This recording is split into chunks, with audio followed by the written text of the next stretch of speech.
Crash हो गया था खराब मौसम की वजह से, जिसके बाद राष्ट्रपति की तलाशी के लिए लगातार वहां की सेनाएं अभियान चला रही थी। इलाकों का सर्च ऑपरेशन किया जा रहा था, लेकिन इस बीच एक बड़ी खबर आपको बता दें। हेलीकॉप्टर हादसे में ईरान के विदेश मंत्री की भी मौत की खबर है। ईरान के राष्ट्रपति इब्राहिम रईसी की मौत की खबर है। जब उनका हेलीकॉप्टर क्रैश हुआ था, प्रधानमंत्री मोदी ने उनके सलामत रहने की दुआ भी मांगी थी और ट्वीट भी किया था। तो हादसे में ईरान के विदेश मंत्री की भी मौत हो गई। इसी खबर पर तमाम और जानकारी के साथ में संवाददाता मधुरेंद्र हमारे साथ जुड़ गए हैं। मधुरेंद्र, एक बड़ा हादसा, लोगों को एक उम्मीद थी कि सही सलामत ईरान के राष्ट्रपति बच जाएंगे और जिसको लेकर ईरान की तमाम मस्जिदों में दुआएं भी पढ़ी जा रही थी, लेकिन एक बड़ा नुकसान ईरान के लिए।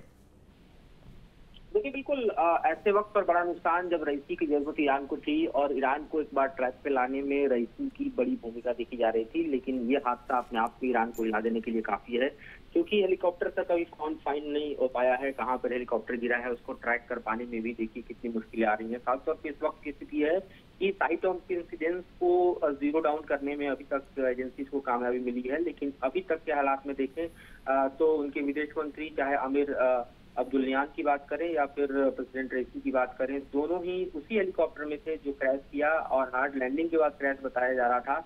लेकिन अब तक इसको रेस्क्यू न कर पाना और खासतौर पे उसके मलबे को डिटेक्ट न कर पाना बतलाता है कि उनका बचना बेहद मुश्किल है।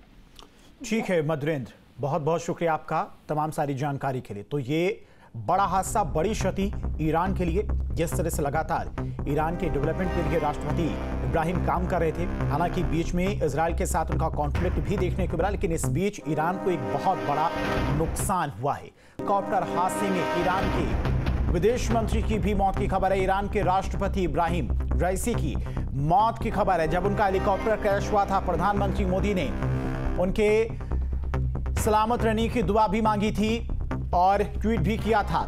तो हादसे में ईरान के विदेश मंत्री की भी मौत हो गई। इसी खबर पर तमाम और जानकारी के साथ में संवाददाता मधुरेंद्र हमारे साथ जुड़ गए हैं। मधुरेंद्र, एक बड़ा हादसा, लोगों को एक उम्मीद थी कि सही सलामत ईरान के राष्ट्रपति बच जाएंगे और जिसको लेकर ईरान की तमाम मस्जिदों में दुआएं भी पढ़ी जा रही थी, लेकिन एक बड़ा नुकसान ईरान के लिए। देखिए, बिल्कुल ऐसे वक्त पर बड़ा नुकसान जब रईसी की जरूरत ईरान को थी और ईरान को एक बार ट्रैक पे लाने में रईसी की बड़ी भूमिका देखी जा रही थी। लेकिन ये हादसा अपने आप में ईरान को हिला देने के लिए काफी है, क्योंकि हेलीकॉप्टर तक अभी कौन फाइंड नहीं हो पाया है, कहाँ पर हेलीकॉप्टर गिरा है, उसको ट्रैक कर पाने में भी देखिए कितनी मुश्किलें आ रही हैं। खासतौर पर इस वक्त की स्थिति है कि साइट ऑफ इंसिडेंस को जीरो डाउन करने में अभी तक एजेंसीज को कामयाबी मिली है। लेकिन अभी तक के हालात में देखें तो उनके विदेश मंत्री, चाहे आमिर अब्दुल्लाहियान की बात करें या फिर प्रेसिडेंट रईसी की बात करें, दोनों ही उसी हेलीकॉप्टर में थे जो क्रैश किया और हार्ड लैंडिंग के बाद क्रैश बताया जा रहा था।